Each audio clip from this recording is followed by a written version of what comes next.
നമസ്കാരം. നിങ്ങൾ popcorn brain എന്ന് കേട്ടിട്ടുണ്ടോ? പഠിക്കുന്ന കുട്ടികളുള്ള രക്ഷിതാക്കളോടാണ് എൻ്റെ ചോദ്യം.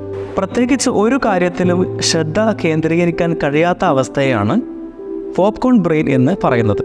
നമുക്കറിയാം, നമ്മുടെ ശരീരത്തിനെന്ന പോലെ ചിന്തയ്ക്കും മനസ്സിനും വിശ്രമം ആവശ്യമാണ്.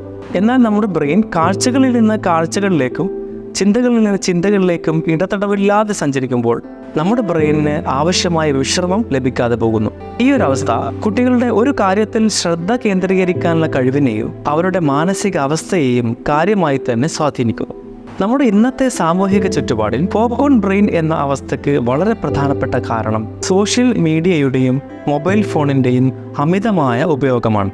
നമ്മളെല്ലാവരും ഫേസ്ബുക്ക്, യൂട്യൂബ്, ഇൻസ്റ്റഗ്രാം തുടങ്ങിയ സോഷ്യൽ മീഡിയ ഉപയോഗിക്കുന്നവരാണ്. ഒരു വീഡിയോ തന്നെ ഒരുപാട് നേരം കണ്ടിരിക്കാൻ നമ്മൾ ആരും ആഗ്രഹിക്കുന്നില്ല, അല്ലേ? അതുകൊണ്ട് തന്നെ സെക്കൻഡുകൾ കൊണ്ട് വീഡിയോ മാറ്റിക്കൊണ്ടേയിരിക്കും. അതായത് കാഴ്ചകളിൽ നിന്ന് കാഴ്ചകളിലേക്ക് നമ്മുടെ ചിന്ത മാറി മറിയുന്നു. നിങ്ങൾ കുട്ടികൾ മൊബൈൽ ഫോൺ ഉപയോഗിക്കുന്നത് ശ്രദ്ധിച്ചിട്ടുണ്ടോ? കുറച്ചു നേരത്തെ ശല്യം മാറിക്കോട്ടെ എന്ന് കരുതി അവരെ യൂട്യൂബ് കാണാൻ അനുവദിക്കുമ്പോൾ അവരെങ്ങനെയാണ് അത് ഉപയോഗിക്കുന്നത് എന്ന് നമ്മൾ ശ്രദ്ധിക്കാറില്ല, അല്ലേ? ചെറിയ ചെറിയ വീഡിയോകൾ കാണാനായിരിക്കും അവർക്ക് ഏറ്റവും ഇഷ്ടം. അതുകൊണ്ട് തന്നെ ഓരോ വീഡിയോ സ്ക്രോൾ ചെയ്ത് മാറ്റിക്കൊണ്ടേയിരിക്കും. ഈ രീതിയിൽ സെക്കൻഡുകൾ കൊണ്ട് വീഡിയോകൾ മാറി മാറി കാണുന്നത് കുട്ടികളിൽ ഗുരുതരമായ മാനസിക പ്രത്യാഘാതങ്ങൾ ഉണ്ടാക്കിയെടുക്കും എന്നാണ് പഠനങ്ങൾ തെളിയിക്കുന്നത്. പോപ്കോൺ ബ്രെയിൻ എന്ന അവസ്ഥയുള്ള കുട്ടികൾക്ക് വായനയിലോ അധ്യാപകരുടെ ക്ലാസ്സുകളിലോ അല്പസമയം പോലും ശ്രദ്ധ കേന്ദ്രീകരിക്കാൻ കഴിയാതെ പോകുന്നു. ഇത് പഠനത്തിലുള്ള അവരുടെ താല്പര്യത്തെ കുറയ്ക്കുകയും അവരുടെ മാനസിക ആരോഗ്യത്തെ സാരമായി ബാധിക്കുകയും ചെയ്യും.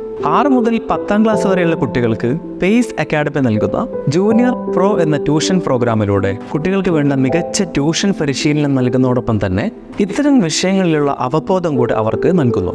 ഇന്ന് സാങ്കേതിക വിദ്യയുടെ കുതിച്ചുചാട്ടത്തിൻ്റെ കാലഘട്ടമാണ്.